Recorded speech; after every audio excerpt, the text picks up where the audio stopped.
धन्यवाद।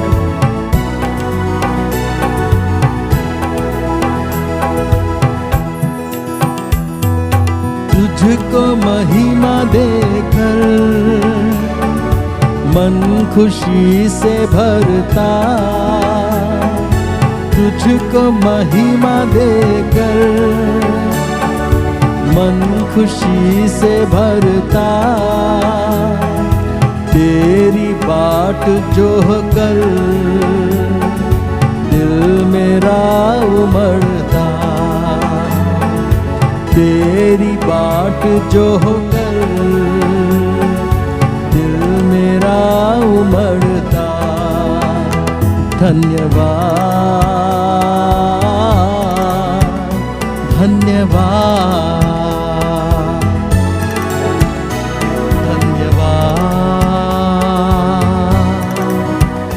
धन्यवाद। हाथों से चलाता है, अभी तक उसने संभाला है। धन्यवाद के साथ हाथों से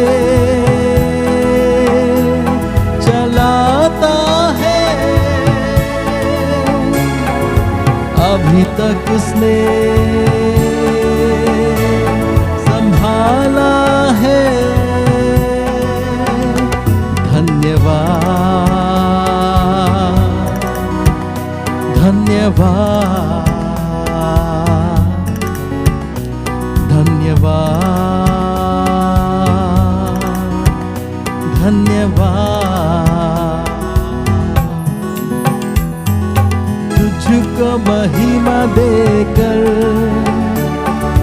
मन खुशी से भरता, तुझको महिमा देकर मन खुशी से भरता, तेरी बाट जो होकर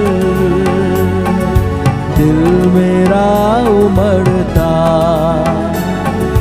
तेरी बाट जो होकर दिल मेरा उमड़ता।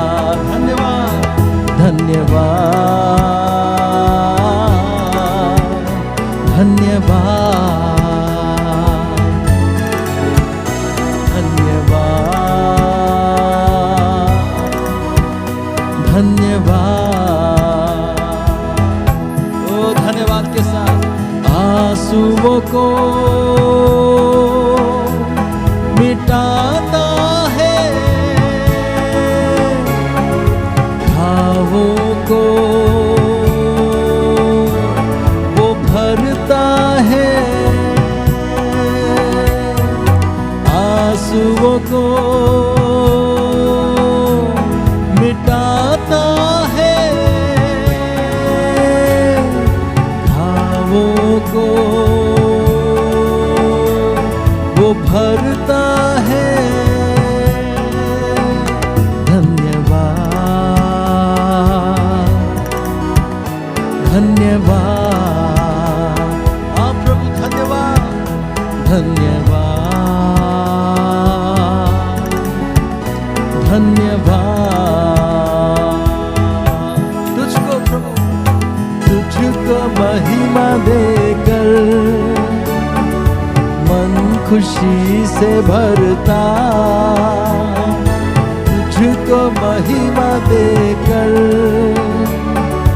मन खुशी से भरता, तेरी बाट जो होकर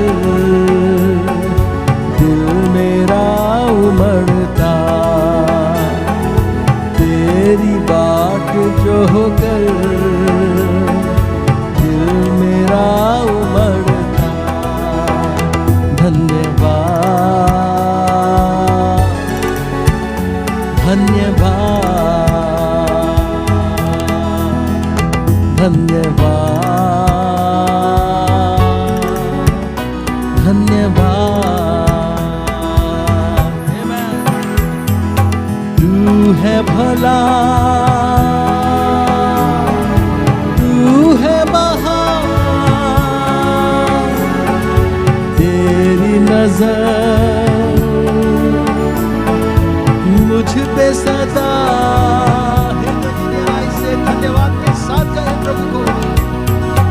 तू है भला, तू है महान, तेरी नजर मुझ पे सदा।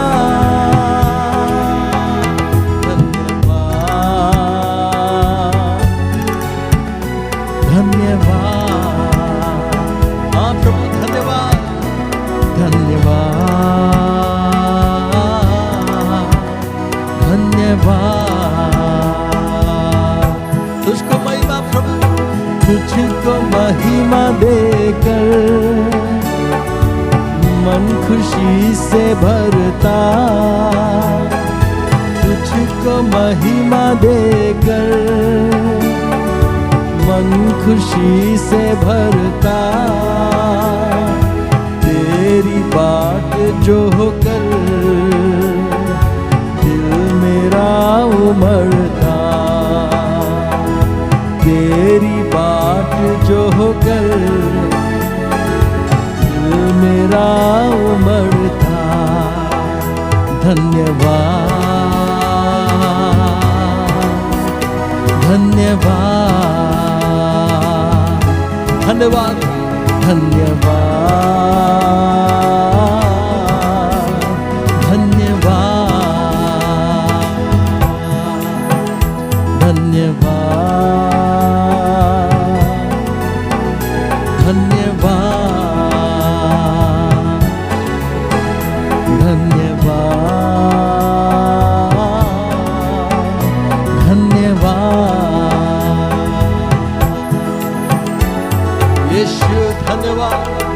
हृदय की गहराई से प्रभु जी।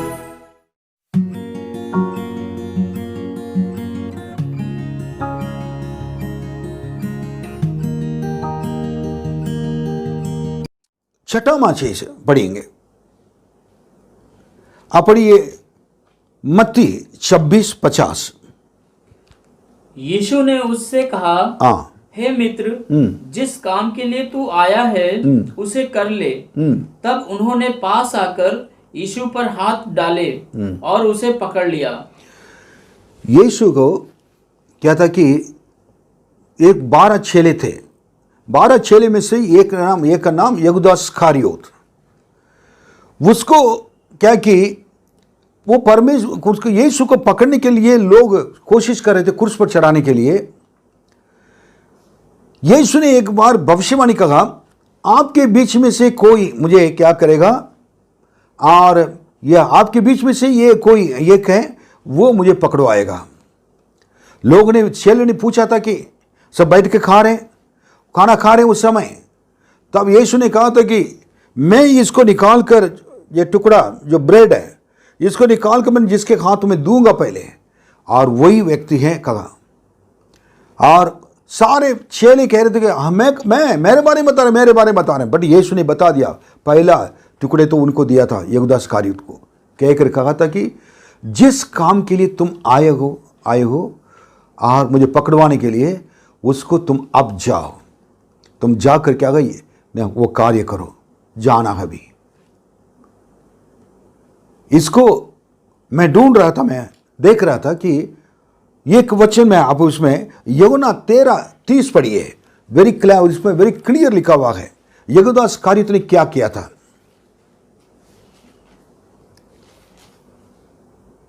अतः वह टुकड़ा लेकर, वो टुकड़ा हाथ में देने के बाद, यीशु मसीह यहूदा इस्करियोत के हाथ में देखने के बाद तुरंत बाहर चला गया। तुरंत क्या बाहर चला गया, और यह रात्रि का समय था। वो रात्रि का समय तो बाहर चला गया।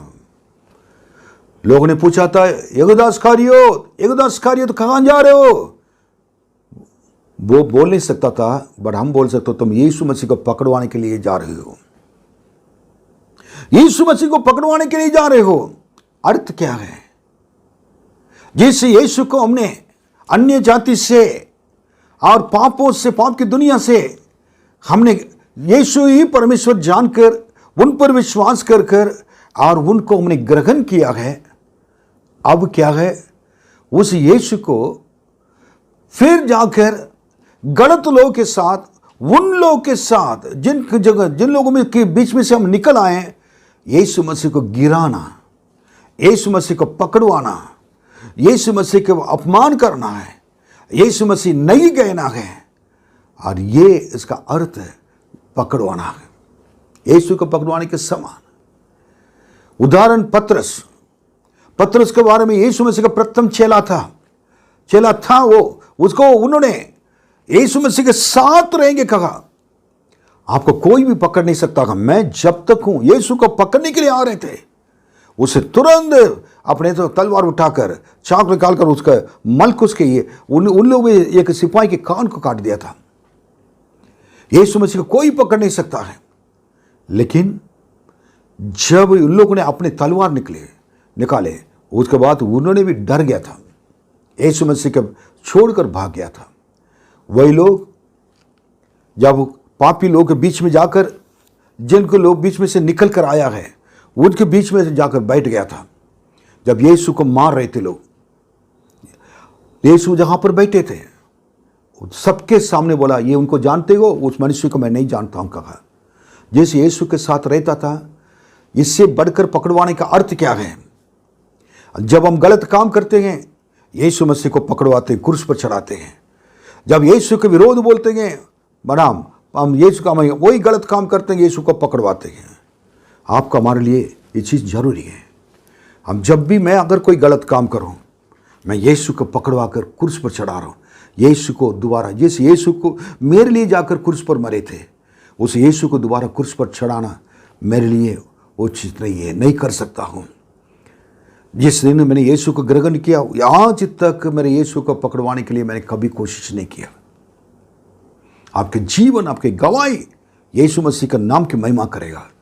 अगर आपकी गवाही के जीवन नहीं है और आपके यीशु मसीह के ना और पापों में जी रहे हैं, यीशु को छोड़ देते हैं, यीशु का आपको कोई संबंध नहीं है, तो और यीशु को दोबारा जाकर आप क्रूस पर चढ़ा रहे हैं। जिस यीशु आपके लिए अपने प्राण देते क्रूस पर, अब उनको पकड़ कर दोबारा क्या क्रूस पर चढ़ा रहे हैं। ये एक बताऊंगा, एक उदाहरण जिस पतरस के बारे में मैं कह रहा था, यीशु का प्रथम चेला है। जब यीशु मसीह मर के जी उठ कर जाने के बाद, पवित्र आत्मा का अभिषेक मिलने के बाद, और पतरस का अंत के जो बूढ़ा हो गया था, उस समय उसने क्या था कि बहुत कष्टों का उनके ऊपर आ गया था। लोग उनको पकड़कर मारने के लिए चाह रहे थे। तब पतरस ने देखा था कि चेलों को पकड़कर मार रहे थे रोमी शासन ने। पतरस जब अपने जान बचाकर भाग रहा था, एक जंगल के बीच में जब भाग रहा था, उनके इतिहास बता रही हैं, जब भागते जा रहा था, सडनली उसके सामने एक दर्शन, एक आदमी को देखा। वो आदमी क्रूस को अपने ऊपर उठाकर वो जा रहा है, जाकर के आगे उनके सामने क्रॉस कर रहा था, पार कर रहा था। उन्होंने रोक दिया। उस आदमी ने कहा, वो आदमी क्या कोई नहीं था, यीशु थे। क्या पतरस, दोबारा मुझको क्रूस पर चढ़ा रहे हो? दोबारा मुझको क्रूस पर चढ़ा रहे हो? उसके लिए तुम भाग रहे हो? उसके लिए तुम जा रहे हो? अभी जाओ कहा। उसी जगह पर रोकने के बाद आंसू बहाने लगा, अपनी गलती का एहसास किया और परमेश्वर के सामने माफी मांगा। दोबारा वापस रोमी शासन के पास कहा, मुझे आप अरेस्ट करो। देखिए, इसको तो ढूंढ रहे थे। ये पतरस को कहा, हम खुद आकर सरेंडर कर रहे हैं। लोगों के खाते में हवाले करने के बाद कहा, उसको पतरस को क्रूस पर चढ़ाने के लिए लेके जा रहे थे। उन्होंने कहा, मैं यीशु मसीह को जैसे आपने क्रूस पर चढ़ाई, उसके लिए मैं काबिल नहीं हूं। मैंने यीशु मसीह इनकार कर मैं चला गया था। अब मुझको क्रूस क्या उल्टा करके, मेरे सिर नीचे, पैर ऊंचे कर ऊंचा रखकर, आप क्या ऊंचा रखकर आप उसको क्या करना, मुझे क्रूस पर चढ़ाइए बोला। पतरस को ऐसे चढ़ा कर मारा गया था। जिस पतरस का अंदर कितना परिवर्तन है।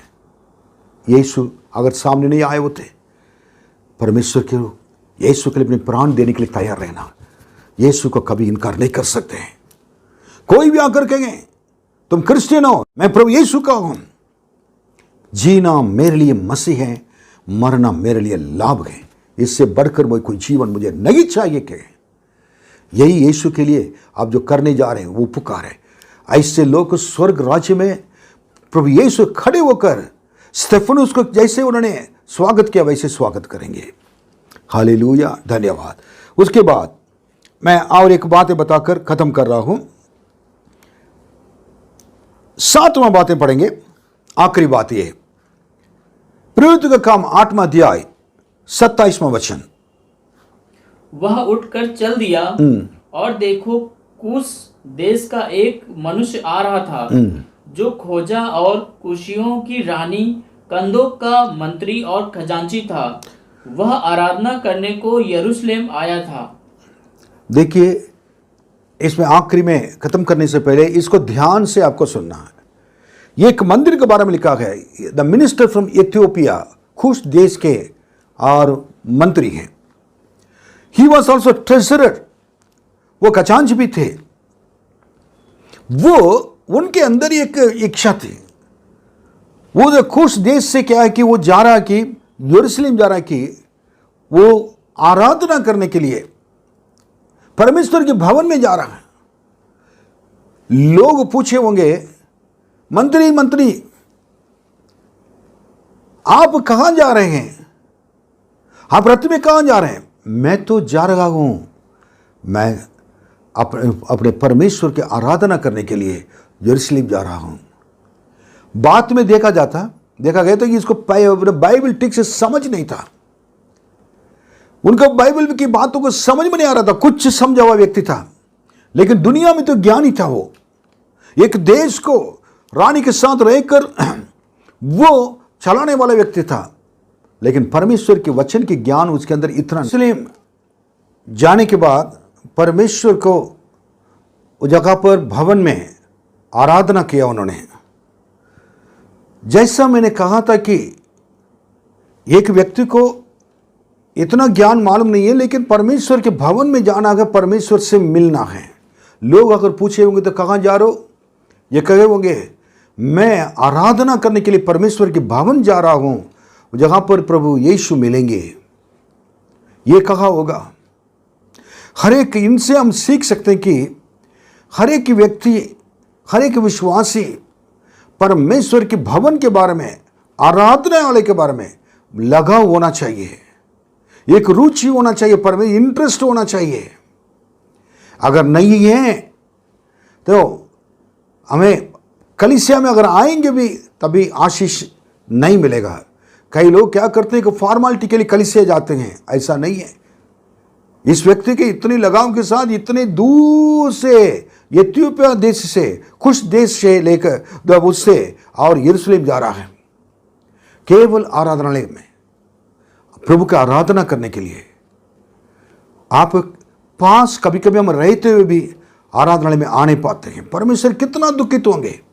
इनसे परमेश्वर इतना खुश हुए थे। क्या हुआ था और बात में इसके बाद देखेंगे तो इन्होंने आराधना करके जब वापस आ रहा था उस समय बाइबल पढ़ रहा था। मैंने कहा था कि उसको बाइबल इतना नॉलेज नहीं है, जो कुछ पढ़ रहा है समझ में नहीं आ रहा था, लेकिन बाइबल पढ़ रहा है। यह भी हमको सीखने की जरूरत है। कई लोग चाहते हैं कि बाइबल तुरंत पढ़ने के बाद समझ में आना चाहिए। तब क्या है कि ना बाइबल पढ़ेंगे, अगर समझ में नहीं आया तो बाइबल नहीं पढ़ते हैं। ये गलती ना करें। आपको बाइबल पढ़ने के समय समझ में आता है, नहीं आता कोई बात नहीं है, आप पढ़ते जाइए, पढ़ते जाइए। आप पढ़ते जितनी पढ़ते जा सकते हैं, रोज पढ़ते जाइएगा। समझ में आता नहीं आता कुछ चिंता ना करिए बाइबल के बारे में। लेकिन इसको परमेश्वर देख रहे थे। पवित्र आत्मा तुरंत फिलिप्पुस नाम के व्यक्ति के अंदर आए, उनको बोलने लगे तुम जाओ। एक कुछ देश का एक मंत्री है, वो वापस यरूशलेम से जा रहा है आराधना करके। वो मेरे बारे में जानने के लिए ना वो बहुत चाहता है। वो इस समय अपने देश लौट कर जा रहा है, मुझसे इतना प्यार करता है। तुम जाकर उसको तुम समझाओ, मेरे वचन को समझाओ कहकर परमेश्वर ने फिलिप्पुस को रेगिस्तान में भेजा। वो रेगिस्तान में उनके रथ जा रहा था वापस। उस समय पवित्र आत्मा की मदद से इतने बाकर रथ जो जा रहा इतना तेज, उसी साथ ही दौड़कर वो दौड़ रहा था। ये चीज जहां पर और एक चीज सीखना है, जो इंसान जिस इंसान के अंदर पवित्र आत्मा है और उस पवित्र आत्मा के द्वारा वो जाकर अगर सेवा कर रहा है, सेवा अगर कर रहा है, तो परमेश्वर का पवित्र आत्मा उनके दौड़ने के लिए भी मदद करता है, परमेश्वर के वचन को सिखाने के लिए भी मदद करता है। उस मंदिर को पीछे, एक व्यक्ति के पीछे वो चल रहा, भाग रहा है। लोग पूछ रहे होंगे, तुम कहां जा रहे हो? वो मंदिर तो आराधनालय जा रहा था। फिर पूछ रहे हैं कि वो मंदिर कहां जा रहा? वापस घर जा रहा हूं, अपने देश। तो फिलिप्पुस कहां जा रहा हूं? पवित्र आत्मा ने बताया उस मंदिर के पास जाने के लिए। वो गया, जहां पर जाकर आप व्रत जा रहा है। पवित्र आत्मा का सामर्थ ये घोड़े के बल से भी सामर्थ बड़ा है। तब उसको देखा, जब चलते चलते चलते चलते क्या करता है कि पूछ रहा है कि जो कुछ तुम पढ़ रहा है क्या समझ में आता है? तो वो कह रहे थे मैं यशायाह नबी की किताब पढ़ रहा हूं। मंत्री ने कहा, मंत्री से पूछा था उसने, फिलिप्पुस ने, आप क्या पढ़ रहा है? मंत्री ने कहा, मैं ये यशायाह नबी किताबें पढ़ रहा हूं। क्या जो कुछ आप पढ़ रहे हो समझ में आ रहा है? ये भी दौड़ रहा है, ये भी क्या वो भी दौड़ रहा है। हमारे जीवन के दौर में कभी सुसमाचार सुनाना रुकना नहीं चाहिए। दौड़ते हुए सुसमाचार सुनाना, दौड़ो, आपको दौड़ते रहना है प्रभु के लिए, सुसमाचार सुनाते रहना है। और जो परमेश्वर के बल जिसके अंदर हैं वो उनको कभी थकेंगे नहीं हैं, शर्मित नहीं होंगे, उनके अंदर परमेश्वर के सामर्थ है। तब उन्होंने, मंदिर ने कहा, या जब तक तो कोई मुझे नहीं समझ, जब तक तो कोई नहीं समझा नहीं सकता है, और मैं कैसे इसको क्या समझ सकता हूं इस वचन को। तब उसने कहा था कि आओ मेरे रथ में बैठो। जो परमेश्वर के बल के अनुसार दौड़ के बल के साथ सामर्थ्य से दौड़ने वाले व्यक्ति के लिए राजा लोग के साथ, मंदिर लोग के साथ बैठने के लिए सम्मान मिलता है। उसको परमेश्वर नीचे रखेंगे नहीं। वही लोग परमेश्वर उनको लेके गया, रथ के बाद साथ साथ दौड़ रहा था, और उनके वचन को, उनकी बात देखने के बाद राजा ने, मंदिर ने बुलाया, आप रथ पे आ जाओ। रथ में जाकर बैठ गया। अब दौड़ने की जरूरत नहीं है। मंदिर के साथ बैठने का एक सुविधा, एक आदर सम्मान किसको मिल सकता है? केवल परमेश्वर के लोगों के लिए, क्योंकि राजाओं के राजा आपके जीवन के अंदर है, प्रभु का प्रभु आपके जीवन के अंदर है, पवित्र आत्मा आपके जीवन के अंदर है। इसलिए उसने मुझसे स्नेह किया है, उसको छुड़ाकर ऊंचे स्थान पर रखूंगा। मंत्री के सामने साथ बैठाया, इन्होंने सुसमाचार सुनाया। और फिलिप्पुस ने सुनाने के बाद एक जगह पर रथ को रोककर बपतिस्मा लेने के लिए चाहा। वो जगह पर बपतिस्मा लिया। बपतिस्मा फिलिप्पुस ने बपतिस्मा दिया था मंदिर को। वचन को सुनने के बाद तुरंत आदर, तुरंत आज्ञा पालन। कोई अभी घर अब उधर पहुंचा नहीं, कल करेंगे, परसों, नरसों, 1 साल 2 साल नहीं है, तुरंत उन्होंने मान लिया। मानने के बाद वैसे ही एक जगह पर, रेगिस्तान में पानी मिलना मुश्किल नहीं है, परमेश्वर ने जगह पर तैयार कर रखा था। उन्होंने जाकर मिले और पानी में बपतिस्मा दिया। बपतिस्मा देकर थोड़ी देर के बाद मंत्री ने बोला, फिलिप्पुस, धन्यवाद बोलकर, धन्यवाद कहने के लिए मोड़ा। देखा फिलिप्पुस नहीं है। जो दौड़ने वाले फिलिप्पुस, पवित्र आत्मा के सामर्थ्य द्वारा दौड़ने वाले फिलिप्पुस, अब वो परमेश्वर के सामर्थ्य के द्वारा उड़ गया है, गायब हो गया है। अगर आप प्रभु के लिए दौड़ेंगे तो प्रभु के लिए विश्राम भी पाएंगे। आदर सम्मान परमेश्वर से मिले। प्रभु फिलिप्पुस अपने परमेश्वर की सेवकाई को पूरा किया उस जगह पर। आप कहाँ जा रहे हैं? आराधनालय में? आप कहाँ जा रहे हैं? लोगों को सुसमाचार बताने के लिए आप कहाँ जा रहे हैं? लोगों के लिए प्रभु के पास ले ये आने के लिए आप कहाँ जा रहे हो? कितने लोग घर के अंदर बैठकर सुसमाचार सुना नहीं पा रहे, कितने लोग घर के अंदर बैठकर ना कुछ भी यीशु के बारे में बता नहीं पा रहे। आपके समय को आप बर्बाद कर रहे हो। विश्वासी, मेरे प्रियो, परमेश्वर के जन, पवित्र आत्मा आपसे कह रहा है, अपने समय को बर्बाद ना करना है। प्रभु के साथ संगति करना, प्रभु के बाट जोकर उनके सामर्थ्य प्राप्त करें, प्रभु की सेवा करें।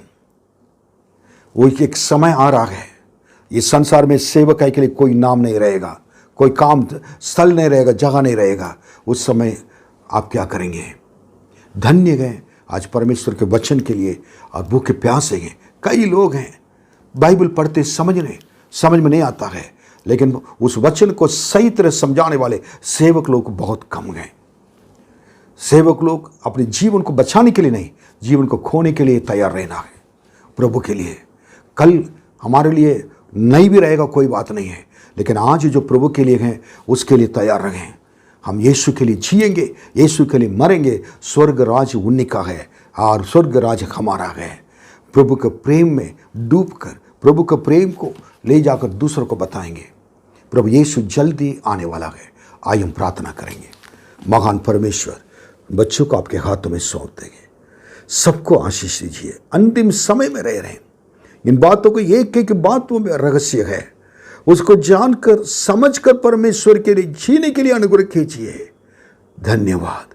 इतने लोग के उदाहरण हमारे लिए नमूना है, बाइबल में इतने लोग हैं। धन्यवाद धन्यवाद धन्यवाद धन्यवाद। आपके बच्चों को सबके ऊपर आपके अनुग्रह हाथ रखे, यीशु के नाम में मांगते हैं, आमीन। प्रभु आपको आशीष दे, आमीन।